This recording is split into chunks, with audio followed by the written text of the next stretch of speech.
शुरू करते हैं। और कल के अध्याय तक किसी को कोई समस्या थी? दो जिले में कोई समस्या नहीं आती है, यह तो सबसे बड़ी दिक्कत है। चलिए, अगर आपको समस्या नहीं तो हम आपकी समस्या पैदा करते हैं। प्रश्न देखिए, वर्णमाला में उन व्यंजनों को क्या कहते हैं? व्यंजनों को क्या कहते हैं जिनके उच्चारण में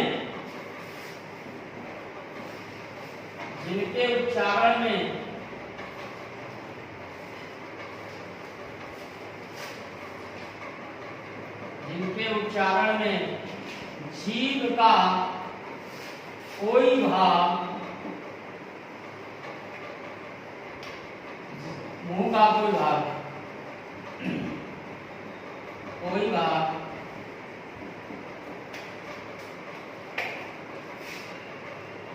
स्पर्श नहीं करता है।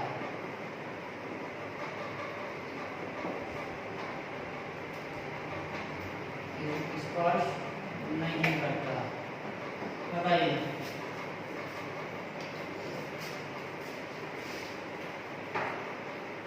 इसमें बात नोट कर लीजिएगा। कहने का मतलब है वर्णमाला में व्यंजन को क्या कहते हैं? वो कौन से व्यंजन हैं जिनके उच्चारण में जीभ का कोई भाग मुंह में स्पर्श नहीं करता है, या दूसरे शब्दों में कह लें मुंह का कोई भी भाग स्पर्श नहीं होता है। गलत लिख रहा हूं, सही लिख रहा था पहले, इसको थोड़ा सा सुधार कर देते हैं। उच्चारण में जीभ का कोई भाग, मुंह में जीभ का कोई भाग मुख को स्पर्श नहीं करता। अब सेंटेंस बना, जीभ का कोई भाग मुख को स्पर्श नहीं करता। फटाफट बताइए क्या है? कोई भाग स्पर्श नहीं करता। स्पर्श है। अभी आप ऑप्शन बता रहे थे, ऑप्शन दें, बताएं। हम बताएं ऑप्शन? नहीं, हम बताएं। हाँ बताइए बताइए। का, खा, गा, घा। उन व्यंजनों को क्या कहते हैं? व्यंजन के तीन अंतस्थ व्यंजन। बिल्कुल सही, अंतस्थ व्यंजन कहे जाते हैं जिसमें जीभ का कोई भी भाग मुख को स्पर्श नहीं करता है। और अंतस्थ व्यंजनों की संख्या क्या थी? 4 थी। कौन कौन से थे? या, ला, ला, वा।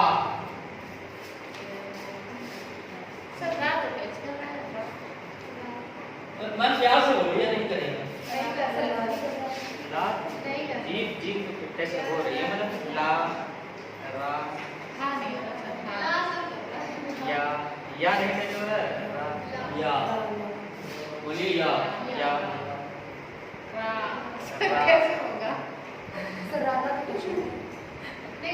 अब आप देखिए, हम आपकी बात से सहमत हैं। वो क्या सहमत हैं कि जैसे वही चीज है कि आप इसको चाहे हल्दी बोलिए और चाहे हद्दी बोलो, बात को समझिएगा। बहुत बड़ा एग्जाम्पल दे रहा हूँ, हल्दी बोलिए या हद्दी बोलिए, दोनों का सेंसर एक ही होता है। लेकिन अब कहो मैं तो हल्दी बोल ही नहीं पाता हूँ, मैं तो हद्दी बोलता हूँ, तो गलती से मेरी नहीं आती। मैं स्पेशल कोई नई चीज नहीं बता रहा हूँ कि अंतस्थ का मतलब समझिए सर क्यों कहा जाता है। समझ लीजिए, बहुत सी चीजें मैं कुछ नहीं बोल रहा हूँ, साहित्य बोलता है, इतिहास बोल रहा है कि अंतःधन, या इसको संस्कृत से भी हटा दें, मैं कहता हूं अंत।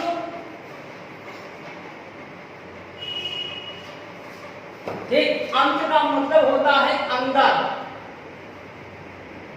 ठीक, और इस था का मतलब है छूना।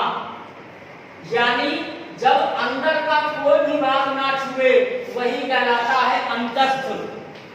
और आप संस्कृत में जब मैं पढ़ाऊंगा तो सही संधियां पढ़ोगे, और अगर इस भाई साहब को हम हटा दें तो इस भाई साहब की जगह लग जाती है विसर्गें, और ये कहलाएगी विसर्ग अंताधन था। अगर ये भी ना समझ में आया गुरु जी तो देखिए नमस्कार को बहुत प्यार से आप लोगों ने पढ़ा होगा संधिविच्छेद, तो क्या पढ़ा होगा? इसकी जगह आप विसर्ग लगा देते हैं और बचा क्या? कार। सेम वही तो है। अंत यानी अंत का मतलब अंदर, था का मतलब छूना। जो अंदर से बिल्कुल ना छुए वही अंतस्थ है, वही यारा लावा है। अब मत कहिएगा अगर आपका छुएगा सर हम उसको पकड़ भी नहीं पाएंगे, क्यों छुड़ा है। इतनी चीज समझ में आई। अब आते हैं विवादित क्वेश्चन पर। ये चीज समझ में आ गई क्वेश्चन? ध्यान रखिएगा सभी लोग, पता नहीं क्या पूछे पेपर एग्जाम। या ला वा। अब थोड़ा सा हमें बताइए क्या या में, ध्यान समझिएगा। अब ये तो क्वेश्चन बताने जा रहे हैं सर, बहुत ज्यादा बारीकी क्वेश्चन है तो एक ही नंबर का, लेकिन बताने में हो सकता है पूरा सेशन चला जाए आज का। अगर इस पर दो चीजें निकल के आई हैं कि किताब क्या कहता है, नेट क्या कहता है, गूगल भाई साहब, ठीक, और यहाँ के टीचर्स क्या कहते हैं। इन सारी बातों की घटना एक तरफ, लेकिन जो आपका आयोग जो आप कह रहा है वो क्या कह रहा है, यानी ये दो कॉन्सेप्ट इन 4 चीजों में छुपे हैं, वो मैं आपको बताने जा रहा हूं। ध्यान से समझिएगा। अगर मैं आपसे पूछूं बताइए या, जब या को बोलेंगे क्या कहीं दंत और ओंठ का समझौता हो रहा है? सभी लोग बोल के देखिए, मैं कोई आप पे अपनी बात याद नहीं रहा हूं। अगर हम या को बोले क्या कहीं दंत और ओष्ठ का मतलब होता है ओंठ, क्या दांत और ओठ का समावेश कहीं पर हो रहा है? हम तो बोलते हैं हम तो सीधा कंठ की तरफ झुका होता है। अगर मैं रा को बोलूं सर, क्या दंत और ओष्ठ हो रहा है? अगर मैं ला को बोलूं हो रहा है?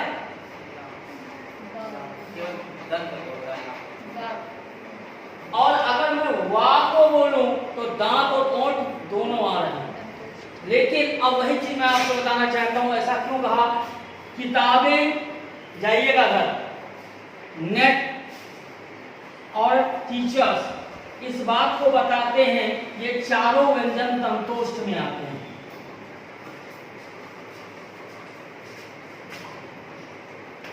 लेकिन टेट आपसे कहता है केवल वह ऐसा व्यंजन है जो आपका दंतोष्ठ में आता है।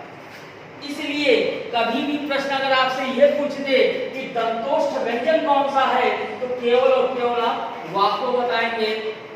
चाहता सुबह के बैच में मैंने यही चीज मैंने सीधे बता दिया है कि वाह होता है, मैंने पूरी व्याख्या नहीं की है। यहाँ पर मैं व्याख्या करके आपको बता रहा हूँ क्यों होता है।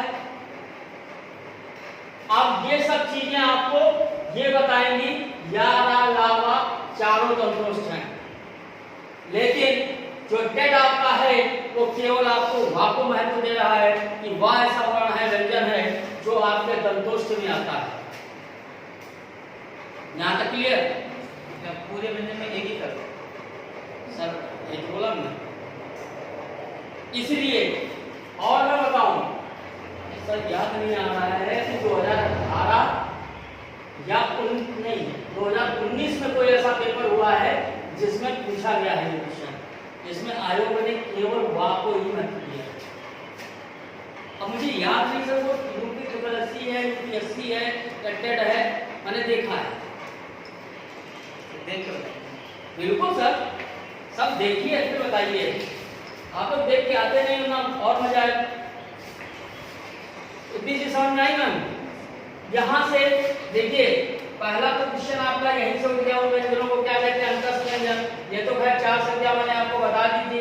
और वह जो है ये दंतोष्ठ में आ जाता है।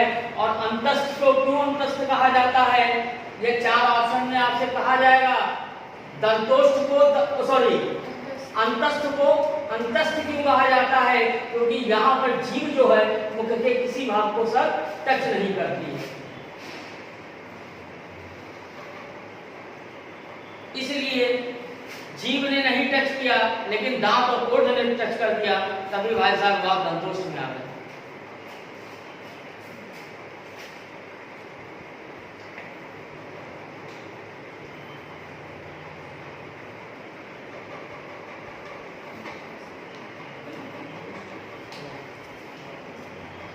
अंतस्थ में दांत जो है वो ओष्ठ को टच नहीं करता, इसलिए उसे अंतस्थ कहा जाता है। नहीं मैम, नहीं, ये मतलब मुख का, जीव का कोई भी भाग मुख, हाँ, अंतस्थ को अंतस्थ क्यों कहा जाता है? इसलिए बताया ना, क्योंकि जीव का कोई भी भाग मुख को स्पर्श नहीं करता है। डिफाइन अगर आप परिभाषा में क्या करिए, सीधे ऐसे समझिए, हमने आपको बताया अंतः धन था, का मतलब यहाँ से छूना अर्थ है, अंतः का मतलब अंदर, जो अंदर ना छुए।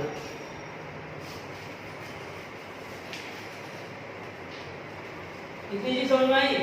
उसके बाद आगे देखिए, मैं आपको जैसे वर्णमाला पढ़ा रहा हूँ, अगर थोड़ा सा लाइट मतलब सीरियसली मेरी बातों को आप कैप्चर सुनते जाइएगा और उठा के टेट पेपर को एग्जाम दे आइएगा, आपको कोई भी क्वेश्चन शायद ही ऐसा रह जाए तो मैं आपको पढ़ाऊंगा।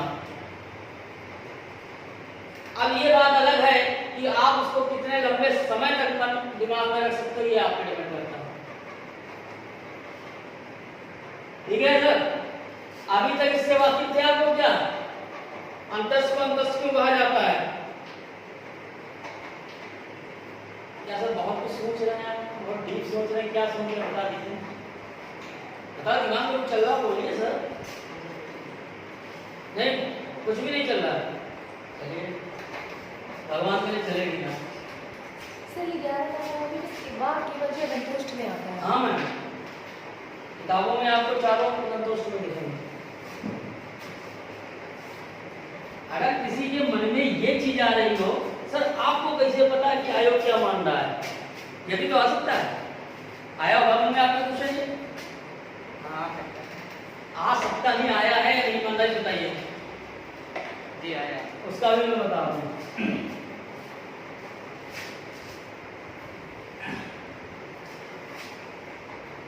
देखिए सर, मैं एग्जाम बहुत कम देता हूँ, मैं एग्जाम बहुत कम देता हूँ, लेकिन टच में परमानेंट रहता हूँ।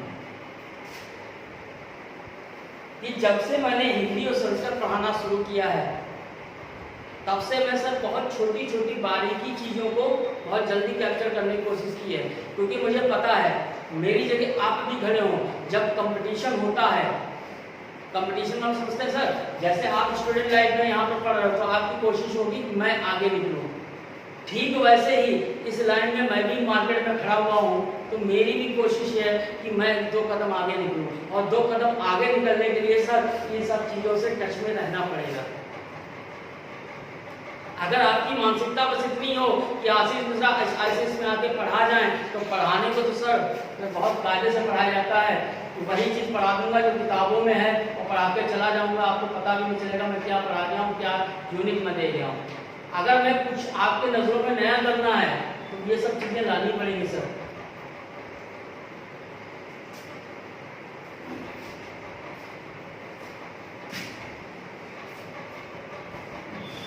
अब आगे देखिए, मैंने आपको 5 वर्गकल पढ़ाए थे,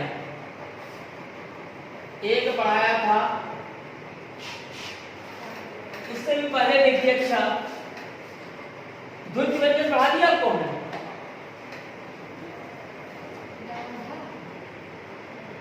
नहीं, वो तो द्विगुण है,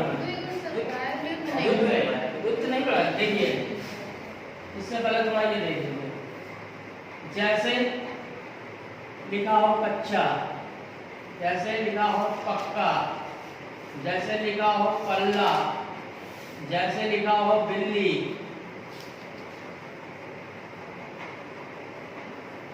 ठीक। तो इन चारों शब्दों में आप लोग क्या समानता देख रहे हैं?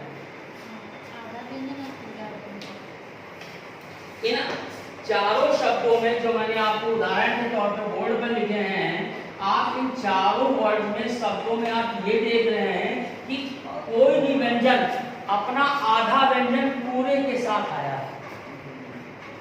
देख रहे हैं सर, आधा व्यंजन पूरे के साथ आया है, आधा व्यंजन पूरे के साथ आया है, आधा व्यंजन पूरे के साथ आया है। जब कहीं भी संपूर्ण हिंदी लैंग्वेज में जब कोई भी आधा अधूरा अक्षर अपने पूरे अक्षर के साथ आ जाए तो ऐसी स्थिति द्वितीय व्यंजन की कहलाती है सर।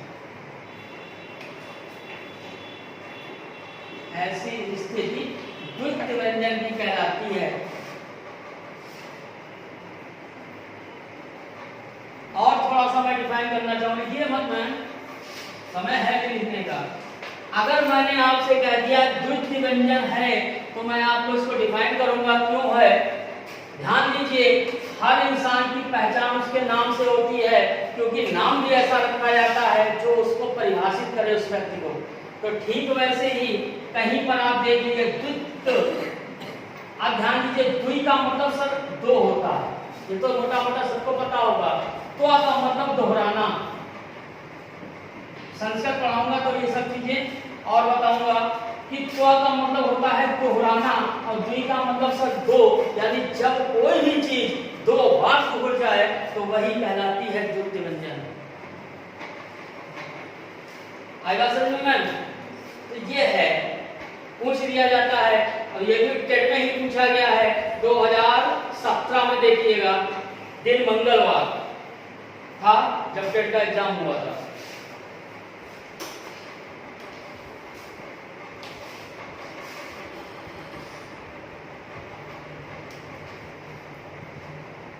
हाँ याद आ गया सर, टेट का पेपर था।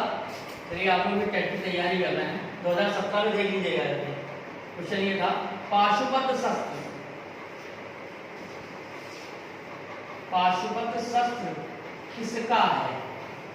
चूंकि मंगलवार था, लोगों ने समझा हनुमान जी का है, तभी आज पूछ दिया गया है और मोस्टली 70% लोग हनुमान जी को लगाते चले हैं। 4 ऑप्शन थे, पहला ऑप्शन था महेश, दूसरा ऑप्शन था हनुमान जी, इसके आगे लिख लीजिएगा 2017 देख लीजिएगा, हनुमान जी, और तीसरा ऑप्शन, चौथा ऑप्शन कोई और। एक जो कि दिन मंगलवार प्राइमरी में पूछा गया क्वेश्चन एक, और लोगों ने क्या कहा कि मंगलवार है, हो सकता है आयोग ने मंगलवार के कारण पाशुपत शस्त्र पूछ दिया हो तो लोग हनुमान लगाते चले आए थे। लेकिन पाशुपत होता है शंकर जी का शस्त्र है, जो ब्रह्मांड में केवल एक ही दिया गया है, किसको? अर्जुन को। पाशुपत शस्त्र शंकर जी ने अर्जुन को दिया था। और इसी पर आप चूंकि संस्कृत से हैं, किसी को नॉलेज होगा, हमसे भी लोग यहाँ सीनियर बैठे हैं, एक बुक लिखी गई है किरातार्जुनीयम।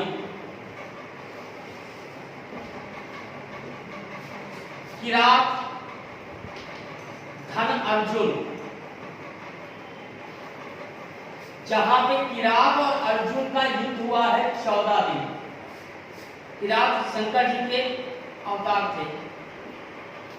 महाभारत के पीरियड में किसी महाभारत देखी होगी, तो जब युद्ध नहीं हुआ है उससे पहले जब शंकर जी को अर्जुन जी को कहा गया है कि आप तपस्या करिए शंकर जी की, तो शंकर जी ने इनकी परीक्षा लेने के लिए एक किरात अवतार, किरात बोलते हैं शिकारी को सर, शिकारी का रूप धरकर शंकर जी ने अर्जुन से सर युद्ध किया था, जिसमें अर्जुन ने शंकर जी को परास्त किया था। उसी बात से प्रसन्न होकर भगवान जी ने अर्जुन को पाशुपत शस्त्र दिया था। तो ये सब चीजें बहुत इंपॉर्टेंट है, मैथोलॉजी, तो ये सब चीजें भी ध्यान रखिए। है एकदम ध्यान आ गया टेट के नाम पर। तो ये आपकी स्थिति थी द्वितीय व्यंजन की। तो द्वितीय व्यंजन क्या कहते हैं, इसको भी समझ में आ गया। अब बात करते हैं अगले पॉइंट की तरफ। इतनी चीजें समझ में आ गई आप लोगों को?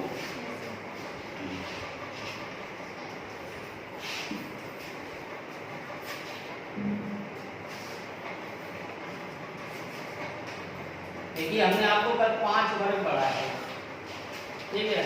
और मेरी समझ से लगभग समापन की तरफ है वर्णमाला। उसके बाद चावल पढ़ाया था, फिर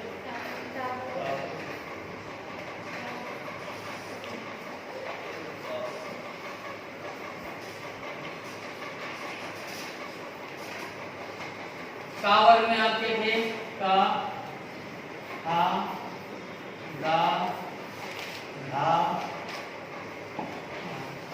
चा में थे चा, छा, जा, झा, न। यही तो है।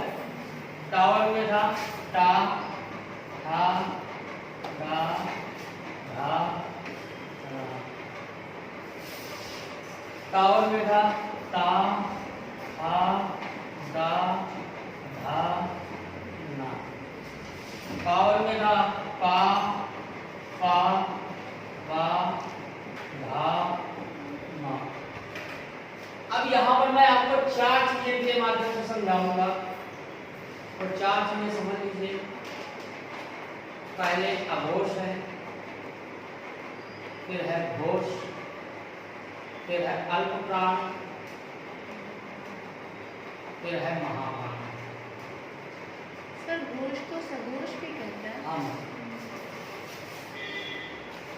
अब देखिए ये जो 4 चीजें आप लिखी देख रहे हैं बहुत महत्वपूर्ण ये भी हैं और इनको वर्गों से ही परिभाषित किया गया है। यानी ये जो आपको वर्ग लिखे हैं 5, इन्हीं से इनको डिफाइन किया गया है। क्या अघोष हैं, क्या घोष हैं, ठीक। तो इससे पहले कभी आपने अघोष घोष पढ़े हैं? अगर किसी ने पढ़े भी हो और उसके दिमाग में ये थोड़ा गलत भी ये समझ में आ रहा है, गलत ही याद आ रहा हो, तो बताने की चेष्टा करें। सघोष पहला, दूसरा, तीसरा। हाँ। और अघोष जो है चौथा, पांचवा। अल्पप्राण पहला, तीसरा, पांचवा। महाप्राण दूसरा, चौथा। ऊपर से उधर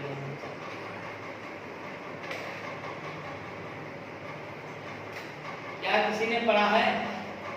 किसी ने नहीं पढ़ा? याद नहीं। चलिए पहले तो मैं आपको ये बता दूं, अघोष, सघोष, अल्पप्राण और महाप्राण होते क्या हैं। देखिए पहले अघोष की बात मैं कर रहा हूं और इसके बाद घोष की बात कर रहा हूं। देखिए किसी चीज को पढ़ने से पहले आपको ये तो पता हो कि ये होता क्या है। कोई बता सकता है अघोष और घोष क्या है?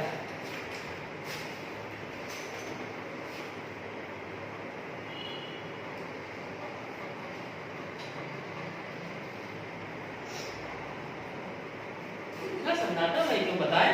इन दोनों में से किसी एक की परिभाषा है कि मतलब स्वतंत्रों में अगर कंपन हो तो या तो घोष होगा या घोष होगा, इतनी परिभाषा होता है। हाँ सर, ये किताब में लिखी है, हाँ उनकी बड़ी है। और इसमें स्वतंत्र में कंपन ना हो फिर भी जिसमें कंपन ना हो तो मतलब आपके हिसाब से जिसमें कंपन होता है या तो घोष होगा या घोष होगा, और जिसमें कंपन नहीं होता या तो घोष होगा या घोष होगा। ठीक, अब मेरी बात को समझ लीजिए। चलिए एक वर्ड आपने यूज किया है कंपन। चलिए कोई दिक्कत जैसा नहीं भी होगा, कोई दिक्कत नहीं, लेकिन हर चीज आपकी क्लियर है। आप किताबों में से कितना विश्वास करते हैं? देखिए आप छोटे तो हैं नहीं, अब छोटा बच्चा होता नहीं सर, किताब में जो लिखा है सब सही है, सब बढ़िया है, क्यों सर ऐसे होता है। लेकिन जब हम इस लाइफ में आते हैं, एक कैटेगरी लाइफ होती है।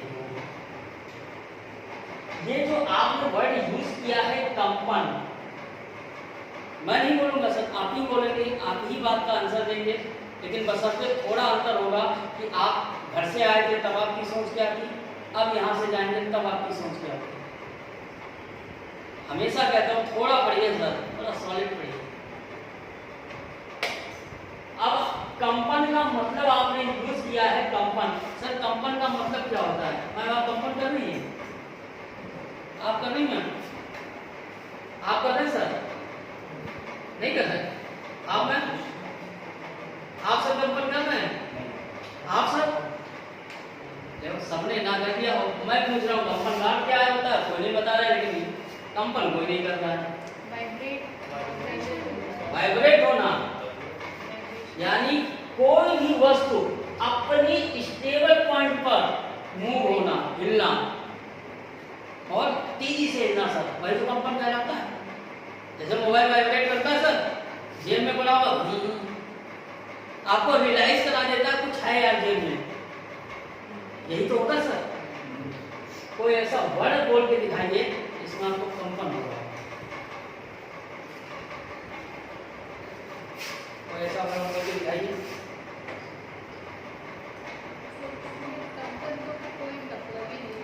नहीं, हम अभी अगर सर ने कहा कि हमने सर की बात को सुना और पूर्णतया उसको दोहराया, मैंने कभी आपको गलत नहीं कहा सर, आप सही हैं सर, लेकिन मेरी बात का आप जवाब दे दीजिए ताकि मैं गलत साबित हो जाऊं।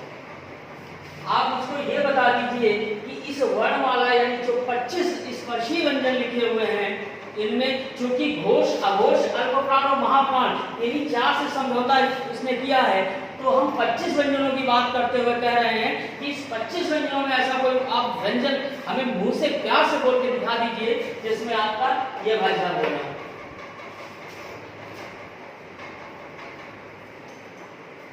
मैंने आपसे क्या बोला था कि जिस सोच के साथ आए उस सोच से जाने नहीं देंगे आपको। कोई बात नहीं, समय ले लीजिए, समय कोई दिक्कत नहीं है, ताकि भविष्य में कभी आप एक बार याद तो करेंगे। आप किसी समय चावल जो यहाँ है ऊपर में, इसमें सर यहाँ जो चावल में ये सर ये वाला, हाँ बोलिए सर। नहीं सर, इसको यहाँ जो बोलेंगे यहाँ बोलते हैं तो अंदर की तरफ, ऊपर की तरफ नहीं, कंपनी में बस कंपनी का अलग चीज हो जाता कहाँ है? है। अगर इसको मैं कंपन मान लूं सर थोड़ी देर के लिए, तो फिर सर जी ऐसा है फिर दुनिया बदल जाएगी, साहित्य पूरा बदल जाएगा। इसको बताइए आप।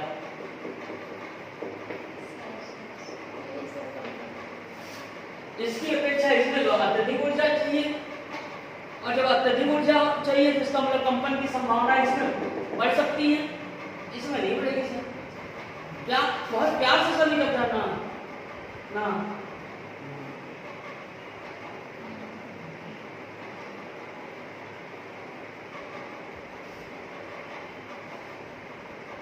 टाइम लीजिए सर, आराम से बताइए। कल का दिन भी है मेरे पास, परसों से संस्कृत पढ़ानी है। हम आप पर कोई चीज लाद नहीं रहे, ये मत सोचिएगा कि मैं पढ़ा रहा हूं, मैं अपनी बात को नहीं सही साबित करना चाहता हूं सर, मैं चाहता हूं आप मुझे गलत साबित कर दीजिए, मुझे बहुत प्रसन्नता होगी, लेकिन करिए तो। ये तो सर मान लीजिए कुछ विद्यार्थी हैं, 50-500 की होती और मजा आता।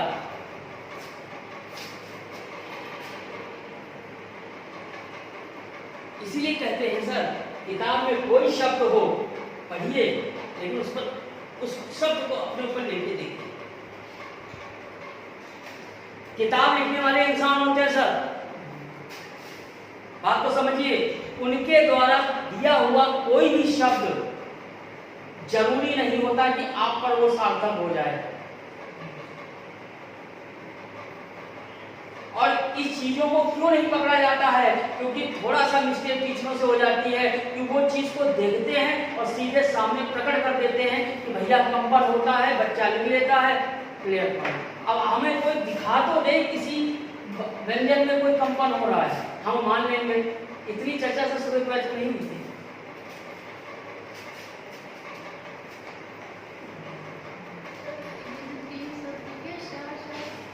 अरे इसको हाँ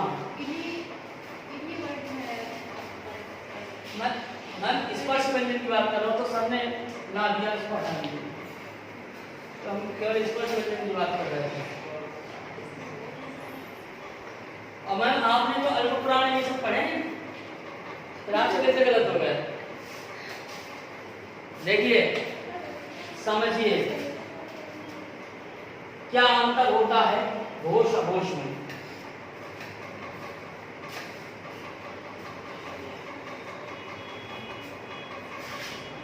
चिंता में मत होइए सर, आराम से रहिए, सीखने आए हैं। घोष का मतलब सर जानते सर क्या होता है? और अघोष, ध्यान दीजिएगा, एक तरफ मैंने अघोष लिखा है, एक तरफ घोष लिखा है। अघोष और घोष का मतलब, घोष का मतलब गुरु जी होता है घोषणा करना।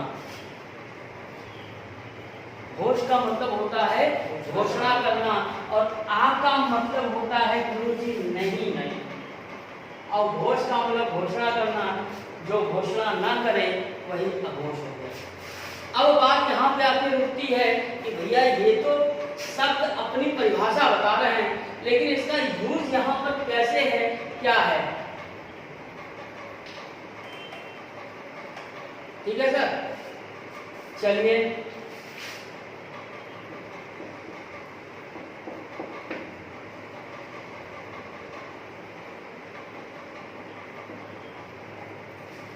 दोनों शब्द को बोलिए। बोलने का तो मतलब ये नहीं है कि उठाया हूँ देखा पढ़ दिया, थोड़ा डिफरेंस देखिए, क्या वास्तव में कुछ डिफरेंस लग रहा है?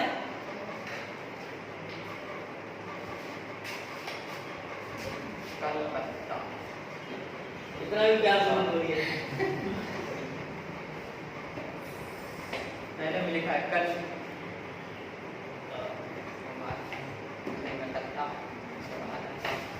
नहीं, आप मेरी बात को समझ देखिए। पहले वाले में घोषणा हो रही है, दूसरे वाले में नहीं मम्मी, गत्ता बोल के घोषणा क्या करेंगे भाई अपनी? देखिए दोनों में तो सर आप देख रहे होगे, जब कलकत्ता बोलोगे तो का पर थोड़ा सा प्रेशर पड़ रहा है, लेकिन जब घड़ी बोलोगे तो कोई प्रेशर आपको वहां पे नहीं दिख रहा है।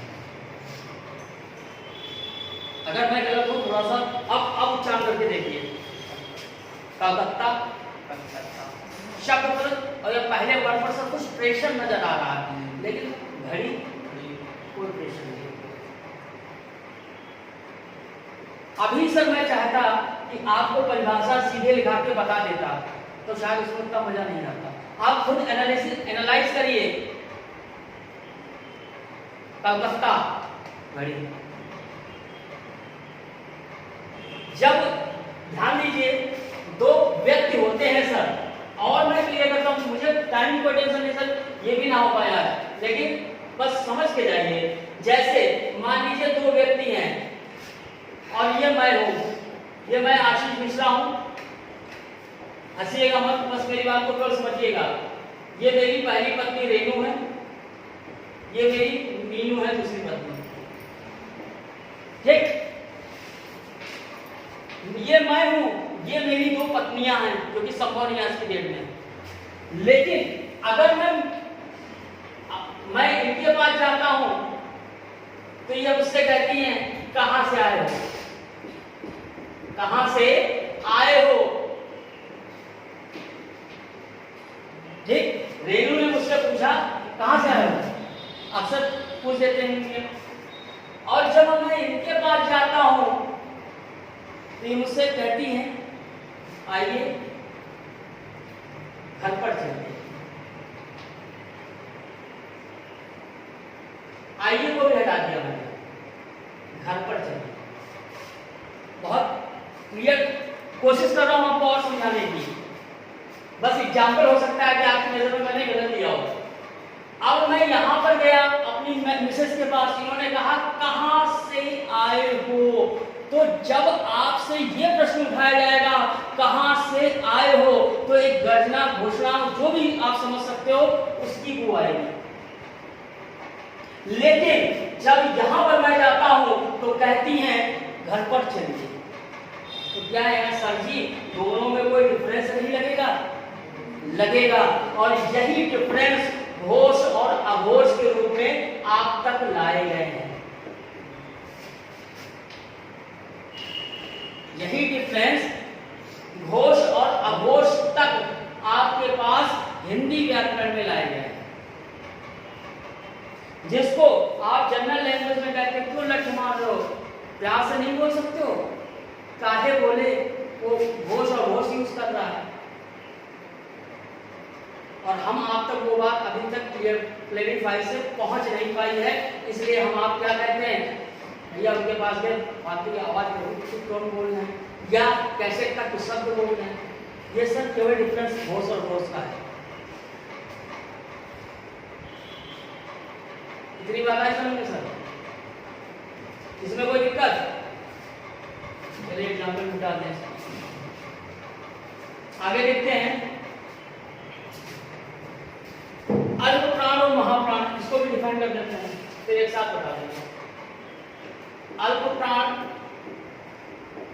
और महाप्राण,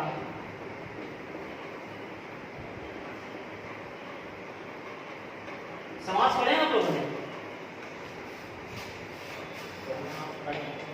पढ़े थे? किसी ने पढ़े हैं?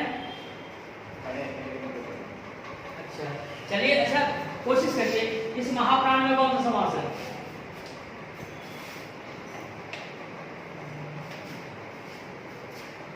महाप्राण में कौन सा समास है?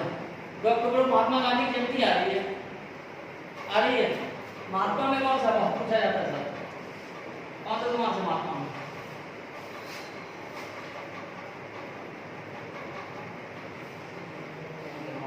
तत्पुरुष,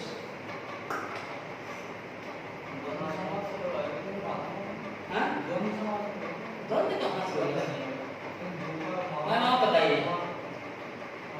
देखिए महान आत्मा, महान विशेषण हो गया, आत्मा विशेष हो गया, कर्मधारय, उसमें भी कर्मधारय, इसमें भी कर्मधारय है, उसमें भी कर्मधारय है। घर के पढ़ाएंगे बताएंगे। बात करते हैं अल्प प्राण और महाप्राण की। क्या कोई बता सकता है अल्प प्राण का मतलब क्या होता है? कोई बता सकता है अल्प प्राण का मतलब क्या होता है? इतना बताइए भाई, आप लोग थोड़ा बोलेंगे तो अच्छा हमको भी लगेगा और मजा आएगा। इन वर्णों को बोलने में वर्ड की कहाँ बात कर रहे हैं? हमने पूछा अल्प, चलिए अच्छा वर्ड बता दीजिए, चलिए ठीक सर, जो बता रहे प्लीज बताइएगा।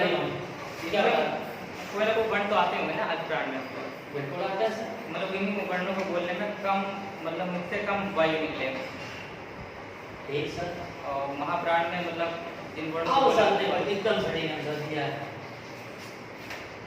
सही, बिल्कुल सही सर, बिल्कुल बिल्कुल महाप्राण होता है। बिल्कुल। अच्छा चलिए, मुझे नहीं पता सर, ये हम पहला वर्ड ले लेते हैं, ठीक है? मुझे नहीं पता सर अल्प प्राण महाप्राण क्या होता है, लेकिन आपकी परिभाषा मुझे समझ में आ गई, ठीक? आपकी परिभाषा मुझे समझ में आ गई। अब इस वर्ग में बताइए कौन सा अल्प प्राण है और कौन सा महाप्राण है? का हो गया अल्प प्राण, खा हो गया महाप्राण, ठीक। और ये गा वाला अल्प प्राण, हाँ, और खा हो गया महाप्राण। ठीक है। देखिए सर ने बिल्कुल सही बात कही। अब आप लोग समझ लीजिए, अल्प का मतलब होता है थोड़ा, प्राण का मतलब होता है यहाँ से वायु से, जिसके उच्चारण में हमें थोड़ी वायु की आवश्यकता होती है, अल्प प्राण। और जिसके उच्चारण में महा का मतलब ज्यादा, जिसके उच्चारण हमें अधिक वायु की, मतलब अल्प की अपेक्षा थोड़ा ज्यादा की जरूरत पड़ जाए, वो होता है आपका महाप्राण, ठीक? रिजल्ट देखते हैं क्या होता है। अगर मैं इसको मिटा दूं, इस बात को देखिए, ध्यान समझिएगा सभी लोग का, कोई वायु खर्च हो रही सर? नहीं हो रही, तो ये अल्प प्राण में आता है। ए से खा का की अपेक्षा थोड़ा वायु ज्यादा लगी, महाप्राण में आता है। फिर आता है कुछ भी नहीं, अल्प प्राण, समझ आ रहा है? फिर आगे बढ़े, घा, गा से ज्यादा लगा, महाप्राण। फिर आगे बढ़ाना, कोई वायु। तो मैं यहाँ से आपको सभी को क्या देखने को मिल रहा है कि प्रत्येक वर्ग का पहला, तीसरा और पांचवा वर्ण अल्प प्राण होता है। प्रत्येक वर्ग का पहला तीसरा पांचवा अल्प और दूसरा चौथा महा। ओके कहा हमने भी तो यही बताया था। अच्छा सॉरी कुछ और मैं समझ नहीं पाया। अब देखिए क्वेश्चन कैसे पूछा जाता है। मान लीजिए आपसे कहा जाए धा अल्प प्राण है या महाप्राण है, बताइए। धा अल्प प्राण है या महाप्राण है? क्लियर हो गया? अब नोट कर लीजिए, घोष अघोष कर बताइए। इसमें कोई दिक्कत हो बताइए। सर वो कल आपने शाह शाह शाह अंतर सर कल बताएं। कल मॉर्निंग तो है नहीं, परसों मॉर्निंग भी है, उसमें भी थोड़ा सा क्लियर कर